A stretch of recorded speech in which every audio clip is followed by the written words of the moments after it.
A+ vision news നിങ്ങൾക്കായി സമർപ്പിക്കുന്നത് Super Absorbent Poppy's Diapers. Shobhika weddings Kozhikode, Kanhangad, Koyilandy, Kuttiadi, Nilambur. പരിചരണത്തിന്റെ 10 വർഷങ്ങൾ. Eranad hospital and research centre, main road, Edakkara. Shri Vivekananda പഠന കേന്ദ്രം, പാലേമാട്, എടക്കര. ഫോർകോ കേര പ്രൊഡക്ഷൻ ഇന്റർനാഷണൽ യൂണിറ്റ്, മുസ്ലിം പള്ളിക്ക് സമീപം, ഇടിവണ്ണ. മഹാറാണി ഗ്രൂപ്പിന്റെ 33ാം വാർഷികാഘോഷത്തിന്റെ സന്തോഷവേളയിൽ ഓഗസ്റ്റ് 17 മുതൽ സെപ്റ്റംബർ 17 വരെ നീണ്ടുനിൽക്കുന്ന ഓഫറുകൾ.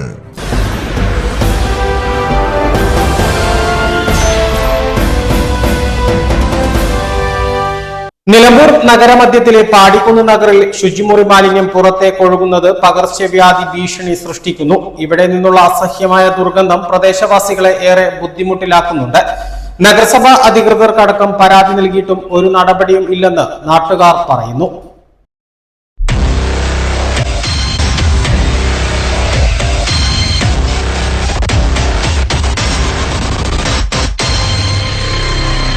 നിലമ്പൂരിനും ചന്തക്കുന്നിനും മധ്യത്തിൽ പ്രധാന പാതയിൽ 500 മീറ്റർ മാറിയാണ് പണിയ വിഭാഗത്തിന്റെ പാടിക്കുന്ന് നഗർ. 10 വർഷം മുൻപ് നിർമ്മിച്ച 3 നില കെട്ടിടത്തിൽ 23 ഫ്ളാറ്റുകളിൽ 35 കുടുംബങ്ങൾ താമസിക്കുന്നുണ്ട്. ഇടുങ്ങിയ ഫ്ളാറ്റിൽ സ്വീകരണമുറി, കിടപ്പുമുറി, അടുക്കള, ശുചിമുറി എന്നിവ മാത്രമാണുള്ളത്. ഫ്ളാറ്റിലെ താഴത്തെ നിലയിൽ മുരളി, ലീല, കാളി എന്നിവരുടെ ശുചിമുറികളാണ് തകരാറിലായിട്ടുള്ളത്. കാളിയുടെ ഫ്ളാറ്റിൽ 4 കുടുംബങ്ങളുണ്ട്. ഇവിടെ 17 പേരാണ് താമസിക്കുന്നത്. മാലിന്യം പൊട്ടിയൊലിച്ചു തുടങ്ങിയിട്ട് 1 വർഷത്തിലേറെയായി. ഞങ്ങൾ കത്തിച്ച് പൊട്ടി വെച്ചിട്ട് അടുക്കളയിലൊക്കെ തീട്ടം മണത്തിട്ട് ഇങ്ങനെ കത്തിച്ചിൻ്റെ ഉള്ളിൽ നിന്ന് തീട്ടം ഇങ്ങനെ വരികയാണ്. ഞങ്ങൾക്ക് ഒന്നും അവിടെ വെച്ചിട്ടൊന്നും വയ്യ. ആരുടെ കക്കുച്ചിക്കാണെങ്കിൽ ഒരു മുകൾക്കാർ പോകാനായിക്കണില്ല. ഞങ്ങൾ കുഞ്ഞി കുത്തിരിക്കുക. പാട്ടിലൊക്കെ പറഞ്ഞ് ഓല് വന്ന് നോക്കിങ്ങാണ്ട് ഓലാൻ പോയി. പിന്നെ ഒന്നും കൊണ്ട് വന്നിട്ടില്ല. എന്തിനാ ഞങ്ങൾ ഈ ഗവൺമെന്റുകാർക്ക് വോട്ട് ചെയ്യാൻ നിൽക്കണു? ഭയങ്കര ബുദ്ധിമുട്ടാണ് ഭക്ഷണമൊക്കെ കഴിക്കാൻ. അപ്പോൾ ഞങ്ങൾ വാതിലൊക്കെ ചാരി കണ്ടാണ് ഭക്ഷണം കഴിക്കൽ. ഭയങ്കര ബുദ്ധിമുട്ടാണ്. 3 കക്കൂസിനാണ് ഈ പ്രശ്നം. മുകളിലുള്ളവരൊന്നും ഞങ്ങളെ പോകാൻ അനുവദിക്കുന്നില്ല കക്കൂസിക്ക്. അങ്ങനെയാണ് ബുദ്ധിമുട്ടായി നിൽക്കുന്നത്. ഇവിടെ ബുദ്ധിമുട്ട് അത് ഞങ്ങൾ എത്ര ആൾക്കാർ ഇവിടെ വരുന്നുണ്ട് അവരോടൊക്കെ പറയുന്നുണ്ട്. പറഞ്ഞിട്ട് ഒരു ചൂടില്ല. ആ വീട്ടുകാർ കാട് മാത്രം ഒന്ന് വെട്ടിപ്പോയി. പിന്നെ വേറൊന്നുമില്ല. ഇങ്ങോട്ട് വരവന്നല്ലോ.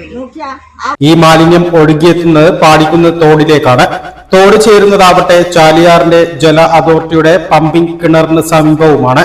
ഈ മാലിന്യം കുടിവെള്ളത്തിലടക്കം കലരുമോ എന്ന ഭീതിയിലാണ് നാട്ടുകാർ. ഈ നഗറിന് ചുറ്റും അനവധി കുടുംബങ്ങളാണ് താമസിക്കുന്നത്. തൊട്ടടുത്ത് തന്നെ മദ്രസയും പ്രവർത്തിക്കുന്നു. ദുർഗന്ധം കാരണം ഭക്ഷണം കഴിക്കാനും താമസിക്കാനും പറ്റാത്ത അവസ്ഥയാണെന്ന് നഗറിലെ താമസക്കാരും സമീപവാസികളും പറയുന്നു. ഒരുപാട് നാളുകളായിട്ട് അധികൃതരായിട്ട് ഇവർ ബന്ധപ്പെട്ട് പാടിക്കുന്ന നഗരത്തെ ഇവിടെയുള്ള ഈ പരിസര ഇവിടെ താമസിക്കുന്നവർ, അയൽവക താമസിക്കുന്നവർ കക്കൂസ് മാലിന്യം പൊട്ടി അത് നിറഞ്ഞു ഒഴുകി പുറത്തേക്ക് തുറന്ന ഒരു സാഹചര്യമാണ് ഉണ്ടായിക്കൊണ്ടിരിക്കുന്നത്. ഇവർ ഒരുപാട് തവണ മുനിസിപ്പാലിറ്റി അധികൃതരും പരിഹാരം ഇതുവരെ കണ്ടിട്ടില്ല. ITDP, നഗരസഭ, ആരോഗ്യ വകുപ്പ് എന്നിവയ്ക്ക് പലതവണ പരാതി നൽകിയെങ്കിലും നടപടി ഒന്നും ഉണ്ടായില്ല. ആശാവർക്കർമാർ ഇടയ്ക്ക് വന്ന് മാലിന്യത്തിൽ ബ്ലീച്ചിംഗ് പൗഡർ വിതറിപ്പോകുന്നതല്ലാതെ മറ്റു നടപടികൾ ഒന്നും തന്നെ ഉണ്ടായിട്ടില്ലെന്ന് പ്രദേശവാസികൾ പറയുന്നു. ഇവിടെ നിൽക്കാൻ പറ്റണില്ല. ഹരിജനങ്ങളെ ഈ കക്കൂസിന്റെ ഇത് ഒന്നായിട്ട് വന്നിട്ടോല് ഒന്നും ചെയ്യണില്ല. അത് പിന്നെ എന്താണ് ചാല് കീറിങ്ങാണ്ട് ഒക്കെ കാട്ടിയേക്കാണ്. ഇവിടെ ഞങ്ങൾക്ക് പുറത്തേക്ക് ഇറങ്ങാൻ തന്നെ പറ്റുന്നില്ല. ഭയങ്കരമാണ്. ഞങ്ങളെ കാത്ത് ഇരിക്കുകയാണെങ്കിൽ ഒരു മനുഷ്യൻ വന്നാൽ ഇവിടെ ഒരു വെള്ളം കൂടി കുടിക്കണില്ല. അങ്ങനെയാണ്. ചെറിയ കുട്ടികളില്ല സ്ഥലല്ലേ, അണുബാധ ഉണ്ടാവില്ലേ?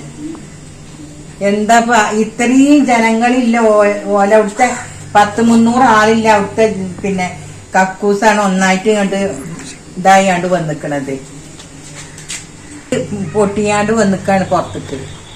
കൗൺസിലറോട് പറഞ്ഞു ഇവിടുത്തെ ഓളോടും പറഞ്ഞിക്കണേ. ആരോട് പറഞ്ഞിട്ടും ഒരു ഇതില്ല. കൊറേ ദിവസമായി കംപ്ലൈന്റ് പറഞ്ഞിട്ട്. സ്വന്തം ഇതിങ്ങനെ ഇപ്പോഴാണ് അവര് ചാല് കയറിയിട്ടാണ് ഇത്രയും smell. A+ vision, Nilambur. Eranad hospital and research centre 10ാം വാർഷികാഘോഷങ്ങളുടെ ഭാഗമായി പുതിയ സേവനങ്ങൾ ജനങ്ങൾക്ക് സമർപ്പിക്കുന്നു. എടക്കരയിൽ ആദ്യമായി ലേബർ സ്യൂട്ടോട് കൂടിയ ഡെലിവറി കോംപ്ലക്സ്, അന്താരാഷ്ട്ര നിലവാരത്തിൽ സജ്ജീകരിച്ച ലെവൽ 3 NICU, അഡ്മിറ്റ് രോഗികൾക്കായി പ്രീമിയം ഡീലക്സ് റൂമുകളോട് കൂടിയ ന്യൂ ബ്ലോക്ക്, 24 മണിക്കൂറും പ്രവർത്തിക്കുന്ന എമർജൻസി ട്രോമ കെയർ യൂണിറ്റ്, സർജറികൾക്കായി ആധുനിക സംവിധാനങ്ങളോട് കൂടിയ operation theatre, keyhole surgery unit, മുഴുവൻ സമയം scanning unit, x-ray, lab, physiotherapy സേവനങ്ങൾ തുടരുന്നു. പരിചരണത്തിന്റെ 10 വർഷങ്ങൾ. Eranad hospital and research centre, main road, Edakkara.